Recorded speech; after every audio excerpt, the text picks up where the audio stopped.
bem, estamos de volta com algo a mais. O tema de hoje, como lidar com a raiva, esse sentimento que a gente acha que depende que é ruim, mas às vezes pode ser até bom, né?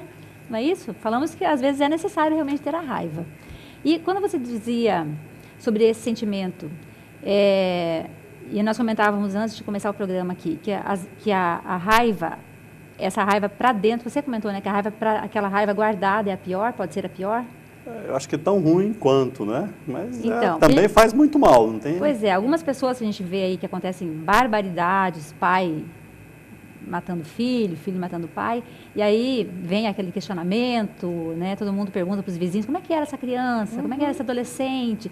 Era uma criança maravilhosa, é isso que a gente escuta, a gente nunca ouve falar que era uma pessoa estressada, enfim, sempre o oposto, né? E como que, então, será que é isso que você disse, Adriana, verdade, que é isso, Gisele, que a pessoa guarda esse sentimento e essa mágoa vai somando, enfim, como é que funciona? Isso. Na verdade, como a gente não tem um domínio um domínio de conhecimento mesmo do nosso próprio jeito de ser, isso dificulta às vezes a gente a nos conhecer e a perceber pequenos detalhes do dia a dia.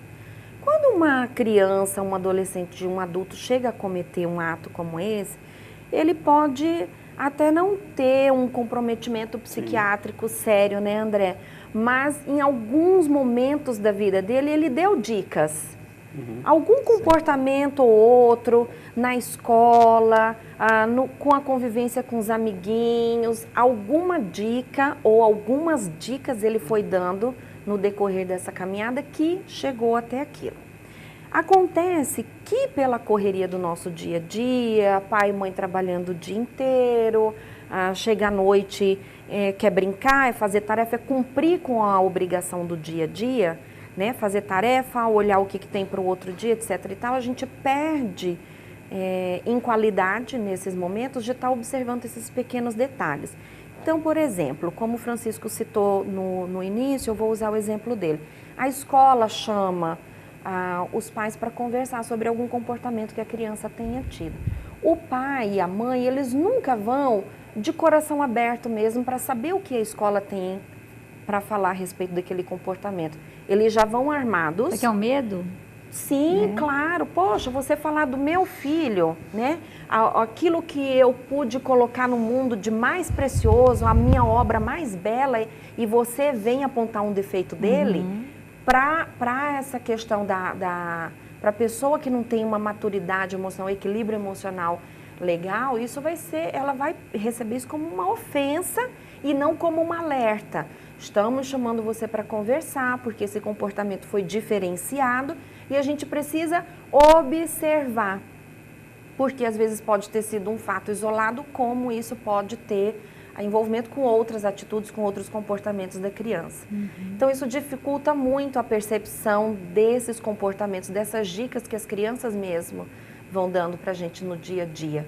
Então a gente precisa parar, refletir, o que a escola está querendo me dizer com isso. Isso não quer dizer que eu tenha que gostar do que a escola está me dizendo, não. Muito pelo contrário, eu tenho o direito de não gostar, de achar que a educadora exagerou, mas eu tenho a obrigação de refletir sobre aquilo e tomar uma providência, né?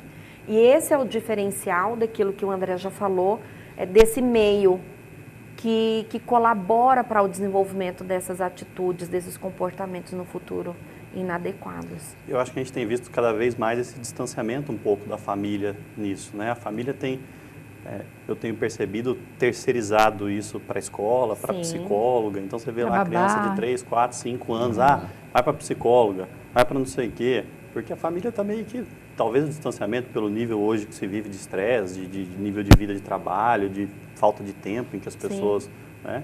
E isso tem distanciado a família, talvez, a fazer com que o meio seja um meio mais saudável. Então, a gente vê hoje crianças de 6, de 7, de 8 anos que não têm o mínimo de limite, né? E esse limite está diretamente relacionado com o impulso diretamente relacionado com a raiva, diretamente relacionado com as outras emoções, né? Com a frustração, com tudo isso.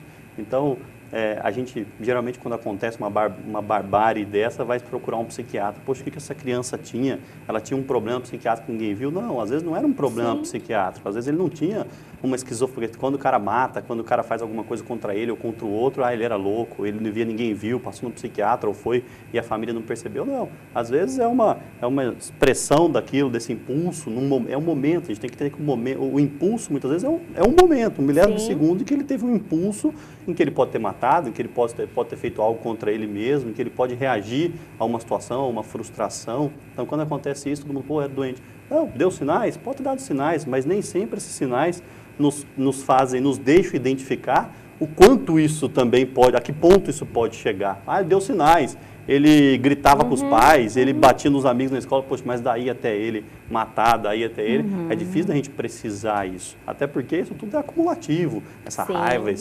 então é complicado. Eu já encaro que o que apanha no colégio que é mais propenso a matar do que o que bate no colégio. Sim. Porque o que bate, ele está extravasando.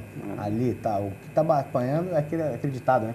Quem apanha nunca esquece. Então, é uma coisa complicada. A gente tem que saber analisar os isso. Os dois lados, Exato. O colégio, aquela coisa do colégio. O pai nunca é culpado de nada. Quem é culpado é o colégio, é a professora, o jiu-jitsu, o balé. Nunca é o pai e nunca é o filho. Então, existe esse problema que ela falou. Então, a gente tem que saber analisar muito bem essa questão, saber olhar para o seu filho. Chega à noite, não pergunta da tarefa. Como é que você está, meu filho? Agora você pergunta, tem tarefa hoje? Primeiro pergunta dele, depois pergunta da obrigação dele. Isso tem se perdido são cobranças, um pouco, né? Se perdeu. Quantos pais hoje chegam em casa e não vê o filho já foi. Tem direito, não tem dever. Então, inclusive, nos momentos de férias também, quando a família viaja de férias, leva a babá, porque eu preciso descansar. Eu estou muito cansado, meu marido está muito cansado, a gente está viajando para descansar, então eu levo a babá. E perde-se a noção do quanto que está se perdendo, né? Quando eu perco esse convívio. E não precisa ser grande tempo, não precisa ser uma grande quantidade de tempo, mas o pouco que eu estou, eu preciso estar atenta, eu preciso estar ligada nisso. Né? Mas, Adriana, isso já se tornou repetitivo, né? Sim. E a gente fala quantidade, aliás, qualidade e não quantidade. Sim. E isso a gente repete, a gente vê em programas de televisão, vários, jornal, enfim. As pessoas estão repetindo isso sempre, parece que isso não entra na cabeça das pessoas. Pois é, Gisele, e aí o que acontece? Os adultos, muitas vezes, a sua maioria tem vergonha de falar que não sabem. Tá, mas todo mundo fala de qualidade, de quantidade, mas e aí, como que eu trabalho essa qualidade? Existe essa vergonha mesmo de procurar saber mais sobre isso, de procurar ajuda, né? De saber como eu posso melhorar aquela falta. E também tem uma falta de interesse, também em algumas situações. Às vezes é falta de tempo, às vezes são coisas reais do cotidiano, mas a gente consegue, quando a gente tem um interesse, a gente consegue resgatar isso. Num final de semana, em algum momento a gente consegue retomar esse tempo perdido. Só para concluir o raciocínio, muitas vezes a gente só vai parar para pensar sobre isso quando algo grave já ocorreu. E aí voltar atrás disso... Aí esse tempo, muitas vezes a gente não consegue resgatar. A gente vai indo, né? Como se a gente apertasse um botão do piloto automático na vida da gente e a gente vai. Acorda já atrasado para ir trabalhar, chega, almoça, pega a criança, leva para a escola, volta o jornal, faz a janta, olhou a tarefa, põe para dormir, que amanhã começa tudo de novo. E aí, de repente, é uma rotina que também acontece no final de semana, não muda nada, né? Não muda, porque tem o famoso condomínio dele, né? Tem o playground e tal. Tem o playground. Ai, que alívio esse condomínio. Vai brincar, vai. Videogame, né? Eu acho que tudo se resolveria, não tudo se resolveria, mas grande parte dos problemas se resolveriam a gente resgatando um conceito básico que é fora de moda, que o pessoal acha feio, que é o conceito de família. É saber que tudo parte da família. Se a família se propõe a educar o seu filho, a educar sua esposa, o seu marido, tudo se resolve, aquela coisa, tudo é... Hoje, se separar é a coisa mais normal do mundo, você não pensa. Você não pensa no seu filho quando você vai separar. Às vezes você separou por causa de uma briguinha, por causa de uma revista fora do lugar, que absurdo. É um montante de coisas, mas vocês conversaram sobre isso? Chegaram a pensar, a falar assim, poxa, eu não gosto disso porque você fez isso. Ninguém pensa. Então, o conceito de família ajudaria muito a gente nesse ponto. E é o que a gente estava falando até de culturalmente fora do Brasil, essa coisa do abraçar o filho, tá? O brasileiro tem uma grande vantagem, a gente O calor abraça humano. filho. Meu pai, eu dou beijo no meu pai até hoje. Meu pai até me fazer passar vergonha. Na porta do colégio.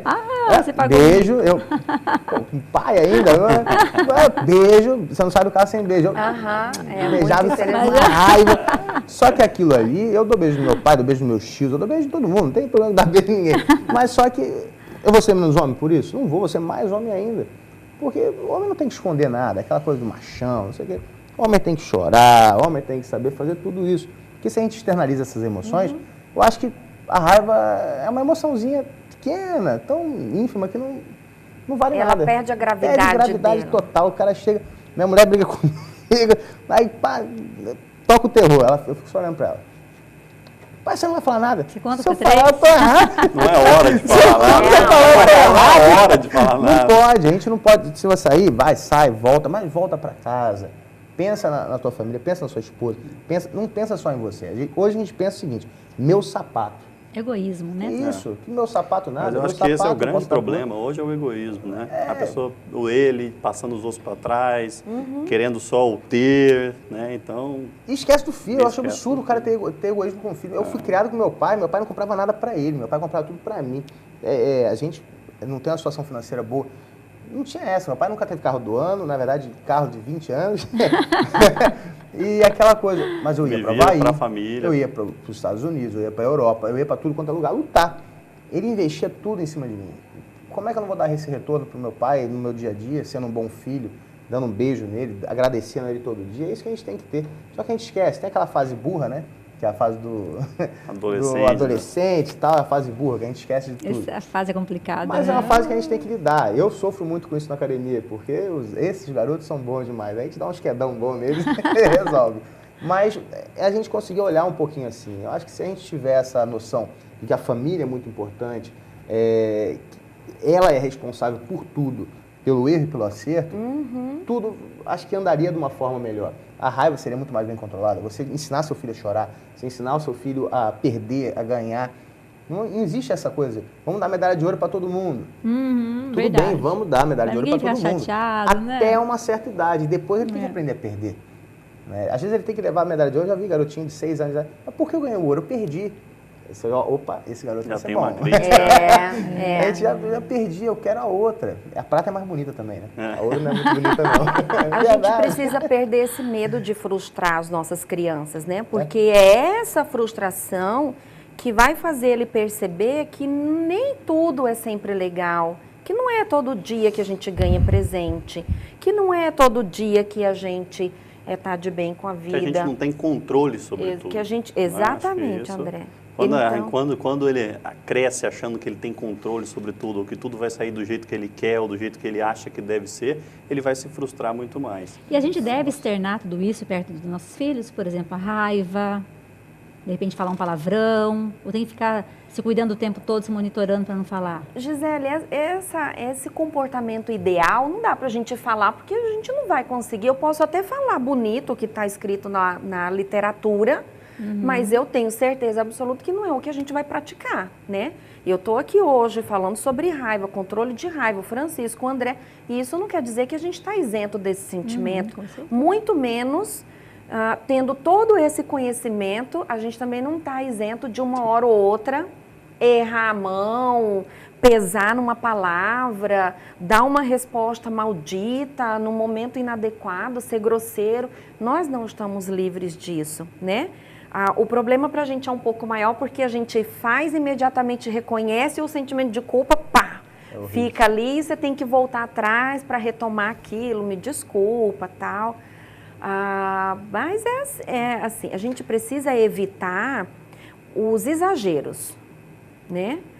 Como a gente já falou hoje aqui também. Todos os dias você tem um ataque de raiva, um ataque de estresse dentro de casa. Claro que as crianças estão observando aquilo. E vão repetir. Isso não é bom para você e não é bom para o outro também, porque a gente causa estragos não só na gente mesmo. A gente causa estrago em todo mundo que está perto da gente, com essa explosão inadequada. Mas a gente tem que ter uma coisa também, é não ser uma pessoa mentirosa. Sim. Isso. Que é o cuidado. Meu pai fala palavrão, fala alto. Sim. dá apelido para todo mundo, ele não consegue nome de ninguém. Meu pai é professor, ele não consegue guardar nome.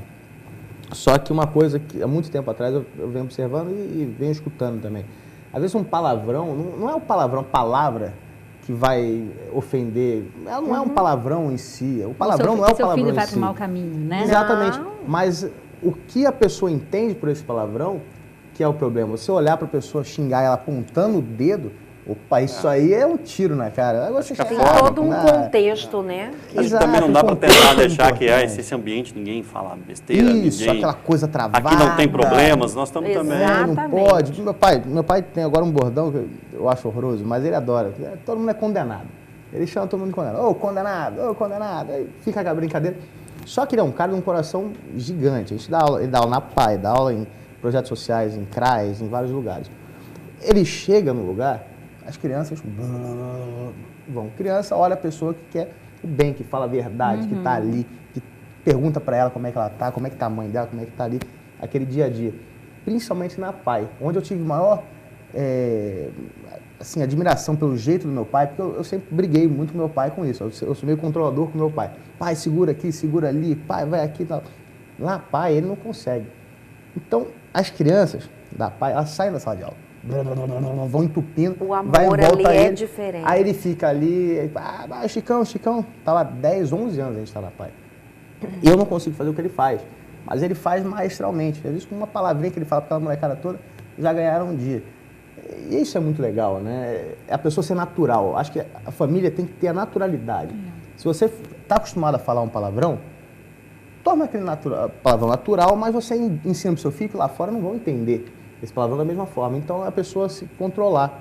Meu avô era assim também. Meu avô lá fora falava palavrão, dentro de casa ele não falava. Só que existia problemas dentro de casa visíveis, com a minha avó e tal.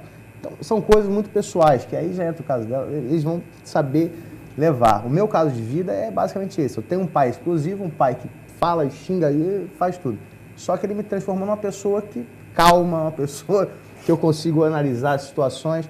Graças a isso. Minha irmã é assim, minhas duas irmãs são assim. É a mesma coisa que a gente fala, né? Porque criança não deve assistir determinados programas, realmente. Mas quem não assiste a novela, né? Eu, como uma boa brasileira, claro que assisto minha novela. E ontem, inclusive, foi ótimo o capítulo, confesso. Então, Só bondade, né? Ontem eu não assisti, né? A gente, assim, tem visto coisas terríveis nas novelas. E, às vezes, a família está inteirinha reunida ali, assistindo aquelas coisas terríveis, né? Um roubando criança do outro, um mentindo, traindo, passando dinheiro escondido. Enfim, na novela anterior, um dia eu estava assistindo a novela, eu tenho um menino de 8 anos, e aí ele foi e falou assim, era a novela do Theo ainda. De repente apareceu uma cena lá que ele falou assim, mãe, ele tá com outra namorada? Eu aproveitei na hora, peguei aquilo lá e aproveitei na hora. Falei, realmente, meu filho, você viu que coisa feia? Ele está enganando aquela moça, ele está fazendo isso errado com aquela outra moça, está se enganando também, porque ele não sabe quem que ele quer namorar, né? Então, eu peguei aquela observação dele e transformei numa coisa positiva. E, assim, não adianta eu falar, Gisele, não assista a novela porque isso vai ser prejudicial. Depende, às vezes você não está assistindo novela, mas você está com um notebook de um lado, seu filho do outro, e cadê? Tá, a TV está desligada, não tem uma novela, não tem um filme prejudicial, mas vocês também não estão conseguindo aproveitar aquele momento. Então, isso é relativo, a gente precisa ter bastante cautela para avaliar, para analisar. Cada caso é um caso, cada evento ele está inserido dentro de um contexto, né, como é o caso do palavrão. Eu não posso criar uma imagem de ser para o meu filho que não existe, porque eu aprendi na literatura que tem que ser assim. Né? Até porque, se a gente partir desse princípio, toda pessoa de baixa renda que passa necessidade será um futuro bandido. E não é isso que a gente vê, é exatamente o inverso, né? Então, a gente precisa tomar cuidado. E não ter o medo de frustrar de jeito nenhum. O medo de dizer não. Ah, mas eu passo... Isso, às vezes, aliás, quase sempre, é por pura maldade, né? Nossa, eu trabalho tanto fora, ele quer isso, ele é um bom aluno, ele vai bem na escola, ele quer isso aqui, eu vou dar para ele merece isso. Não tem problema nenhum isso acontecer, vez ou outra. Isso não pode se tornar regra, né? Todo bimestre eu vou lá, pego o boletim, tem de 10 a 10 lá de cabo a rabo, então merece um presente. Não é bem assim. Cuidado.